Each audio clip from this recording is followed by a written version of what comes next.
கும்பகோணம் பக்கத்தில் ஐயாவாடி அப்படிங்கிற ஊரில் நம்ம 2 சோலார் பம்பு பண்ணி கொடுத்தோம். இது ஒரு 5 ஹெச்பி சோலார் பம்பு. இந்த பம்பு வந்து 80 அடி ஆழத்தில் வச்சுருக்கோம். 3 இன்ச்சு டெலிவரி கொடுத்துருக்கோம். காலையில் ஒரு 9 மணிலேருந்து 3 மணி வரைக்கும் தான் சோலார் பம்போடைய ஓடுற நேரம். அப்போ இது ஒரு 3 ஏக்கருக்கு தாராளமாக பாசனம் பண்ணும். ஒரு 4 மணி நேரம் இது ஓடிச்சுனாலே 1 ஏக்கர் நிறைஞ்சி போயிடும். ஏன்னா ஒரு 550லேருந்து 600 லிட்டர் ஒரு நிமிஷத்துக்கு அடிக்கும். 10 நிமிஷத்தில் 6000 லிட்ரு.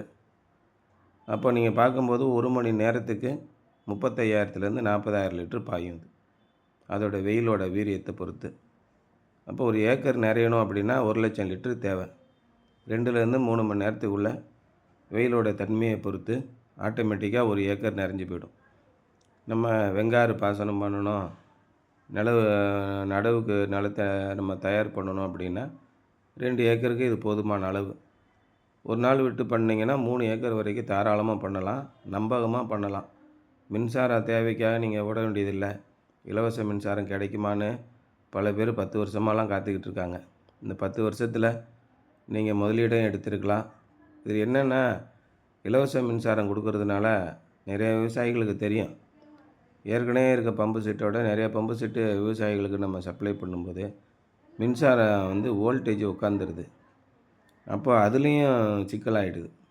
லோ வோல்டேஜில் பம்பு அதிகமாக வேலை செய்ய மாட்டேங்குது. 2 பேஸ் டு 3 பேஸ் ஸ்டார்டர் போட்டு ஓடுறது, கண்டென்சரை போட்டு ஸ்டெப் அப் பண்ணி ஓட்டுறது, இப்படி பலவித சிக்கல்களுக்கு ஆளாகிறாங்க. கண்டென்சர் வெடிச்சு போயிடும், அப்புறம் ஓடாது, திரும்ப உடனே மெக்கானிக் கூப்பிட்டு வந்து பார்க்குறது, அப்புறம் காயில் போயிடும் 2 பேஸில் ஓட்டும்போது. இது மாதிரி பிரச்சனைகள்லாம் இருக்கும்போது சோலார் பம்பு வந்து ஒரு நிரந்தரமான தீர்வு. நம்முடைய நாட்டோட மின் கட்டமைப்புக்கும் நம்ம உதவி செய்கிறோம். ஏன்னா மின்சாரத்தை உற்பத்தி பண்ணி அதை பகிர்மானம் பண்ணி கொண்டு வந்து கொடுக்குறக்குள்ள நிறைய இழப்பு ஏற்படுது, லாஸு. இதில் நம்ம 10 வருஷம் காத்திருந்து அதுக்கப்புறம் வரும்போது ஒரே ஒரு அட்வான்டேஜ் என்னென்னா, இபி மின்சாரத்தை வாங்குறதோட ஒரே ஒரு பயன், நைட்டும் பகலும் எந்த நேரத்தில் வேணாலும் நீங்கள் மோட்டார் ஓட்டலாம். ஆனால் சோலார் வந்து காலையில் 9 மணிலேருந்து சாயங்காலம் 3, 4:30, 5 மணி வரைக்கும் வெயிலை பொறுத்து ஓடும். சராசரியாக 6 மணி நேரம் கணக்கு வச்சுக்கோங்க. அதிகபட்சம் 8 மணி நேரம் அது லாபமாக நமக்கு கிடைக்கக்கூடியது. இந்த மாதிரி கணக்கை மனசில் வச்சுக்கிட்டு பகல் நேரத்தில் மட்டும்தான் சோலார் பம்பு ஓடும் அப்படிங்கிறத ஞாபகத்தில் வச்சுக்கிட்டு எத்தனை அடி போர் போடுறீங்க, எத்தனை ஏக்கர் பாசனம் பண்ண போகிறோம், இது ரெண்டையும் கம்பேர் பண்ணிங்கன்னா தெளிவாக நீங்கள் வந்து எத்தனை ஹெச்பி மோட்டார் போடணுங்கிறத நாங்கள் சொல்லிடுவோம். இங்கே பாருங்கள், புதுசாக போர் போட்டாங்க. இந்த சோலார் மோட்டார் எப்படின்னா சைக்கிள் ஓட்டுற மாதிரி தான். மெதுவாக ஸ்டார்ட் ஆகி அப்புறம் வேகம் எடுக்கும். இப்போ இந்த மாதிரி மண்ணும் சேரும் களிமண்ணும் வந்து கொட்டும்போது சோலார் பம்பை நிறுத்திடக்கூடாது. 2-3 நாளைக்கு நல்லா ஓட்டிக்கிட்டே இருந்தோம்னா போரை சுற்றி ஒரு 10 அடி 15 அடிக்கு இருக்கக்கூடிய கசடெல்லாம் வெளியில் வந்துடும். அதுக்கப்புறம் கொஞ்சம் கொஞ்சமாக பம்பு தெளியும். அப்படி தெளியும் போது தண்ணி பிரமாதமாக வரும். மோட்டாரும் சிக்காது. மோட்டார் சிக்கி போச்சுன்னா திரும்ப மறுபடியும் மோட்டாரை மேலே தூக்கணும், அதுக்கு செலவாகிப்படும். அதனால் இபி கரண்ட்டு மோட்டார் மாதிரி நம்ம நினச்சிடக்கூடாது. சோலார் கரண்ட்டு மோட்டார் வந்து எந்த இபி கரண்ட்டு மோட்டாரையும் ஓட்டும், ஆனால் மெதுவாக ஸ்டார்ட் ஆகி வேகம் எடுக்கும். அந்த மாதிரி போகும்போது மண்ணுன்னு இருந்துச்சுன்னா பிடிச்சிரும். இபி மோட்டாரே நிறைய இடங்களில் மண்ணில் பிடிச்சிருக்கு. அப்போ சோலார் மோட்டார் ஸ்மூத்தாக ஸ்டார்ட் ஆகி ஓடுறதுனால மண்ணில் பிடிச்சி போயிடும். அதனால் இங்கெல்லாம் பார்த்திங்கன்னா காலையில் ஸ்டார்ட் பண்ணிவிட்டு அப்படியே ஓட விட்டுட்டோம். 7 மணி நேரம் 8 மணி நேரம்.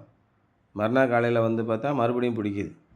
அதுக்கு ரிவர்ஸ் போட்டு திரும்ப ஃபார்வேர்டு போட்டு திரும்ப ரிவர்ஸ் போட்டு இப்படி எடுக்கணும். இந்த மாதிரிலாம் சிக்கல்கள் வரும். அதனால் சோலார் பம்பு அப்படிங்கிறது என்னன்னு நம்ம தெரிஞ்சுக்கிட்டோம்னா தைரியமாக போகலாம். இதில் என்ன வருதுன்னா, லோ வோல்டேஜ் கிடையாது, ஹை வோல்டேஜ் கிடையாது. அது பாட்டுக்கு சூரியன்லேருந்து எந்த விதமான பேட்டரியும் தேவையில்லை. காலையில் 9 மணிக்கு ஆரம்பிச்சுன்னா சாயங்காலம் 3:30, 4 மணி வரைக்கும் டெய்லி ஓடிக்கிட்டு இருக்கோம். ஒரு நாள் தவறாமல் ஓடும். அப்போ ஒரு நாளைக்கு நமக்கு 1,00,000 லிட்டர் தண்ணி கிடைக்குது அப்படின்னா அதை வச்சு எத்தனை ஏக்கர் பாசனம் பண்ணலான்னு நம்ம முடிவு பண்ணிக்கிற வேண்டிதான். நம்முடைய போரோட ஆழம் எவ்வளோ ஏரியா பாசனம், அதுக்கு தகுந்த மாதிரி 2 ஹெச்பியா 3 ஹெச்பியா 5 ஹெச்பியா இல்லை 7.5 ஹெச்பி வேணுமான்னு முடிவு பண்ணிக்கணும்.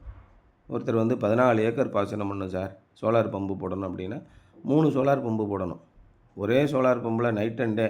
இப்போ நார்மலாக 14 ஏக்கர் வச்சுருக்கோம், என்ன பண்ணுவாங்கன்னா ஒரு 10 ஹெச்பி மோட்டாரை ஒரு போரில் இறக்கி நைட்டும் பகலும் ஓட விட்ருவாங்க இபி கரண்ட்டில். அந்த கணக்கு இங்கே செல்லுபடி ஆகாது. அதை நல்லா புரிஞ்சுக்கணும். நமக்கு கிடைக்கக்கூடிய இறைவனுடைய கொடை அப்படி தான் சொல்லணும். இயற்கையுடைய கொடை வந்து நமக்கு அபரிமிதமாக இலவசமாக கிடைக்குது. காலையில் 8 மணிலேருந்து சாயங்காலம் 4 மணி வரைக்கும் நல்லா சுள்ளுன்னு வெயில் அடிக்குது. அதை மின்சாரமாக மாற்றி நம்ம பயன்படுத்துகிறோம். சாயங்காலமோ நைட்டோ பயன்படுத்த முடியாது. அப்போ ஒரே போர் போட்டு 10 ஹெச்பி போட்டு 14 ஏக்கருக்கு பாசனம் பண்ணுறதை விட்டுட்டு நம்ம என்ன பண்ணணும்னு கேட்டிங்கன்னா 3 இடத்துல 5 ஹெச்பி போட்டுக்கணும். அப்போ நிரந்தரமான ஒரு தீர்வு. சோலார் பேனல் வந்து 25 வருஷம் 30 வருஷம் வேரண்டி கொடுக்குறாங்க. அதில் உள்ள கண்ணுக்கு தெரியாமல் ஒன்று போட்டிருப்பாங்க, சோலார் பேனலை ஒழுங்காக க்ளீன் பண்ணணும் அப்படின்னு. நம்ம அதெல்லாம் பார்க்காம சோலார் பேனல் 25 வருஷம் 30 வருஷம்னு ஏலம் போட்டுக்கிட்டு இருந்தோம்னா நடக்காது. மாதத்துக்கு ஒருக்க ஒரு ஒற்றையடி இருக்கிற ப்ரெஷ்ஷை வச்சு தண்ணியை ஊற்றி க்ளீன் பண்ணிடுங்க, வேலை முடிஞ்சு போச்சு. கண்டிப்பாக நீண்ட நாள் உழைக்கும். நம்ம வாங்குகிற நம்முடைய சொத்தை நம்ம தான் பராமரிச்சுக்கணும். அதனால் சோலார் பேனலை நல்லா க்ளீன் பண்ணி வைங்க. இடம் எவ்வளோ இருக்கோ அதுக்கு தகுந்த மாதிரி பம்பு போடுங்க. இங்கே 3 ஏக்கரு 5 ஹெச்பி 3 இன்ச்சு டெலிவரி பிரமாதமாக சப்ளை பண்ணோம். இன்னும் 10 வருஷத்துக்கு அவங்களுக்கு பிரச்சனை இல்லை. எப்போ பிரச்சனை இல்லைன்னா சோலார் பேனலை க்ளீன் பண்ணி வச்சுட்டிங்கன்னா 100% வெற்றிகரம் தான்.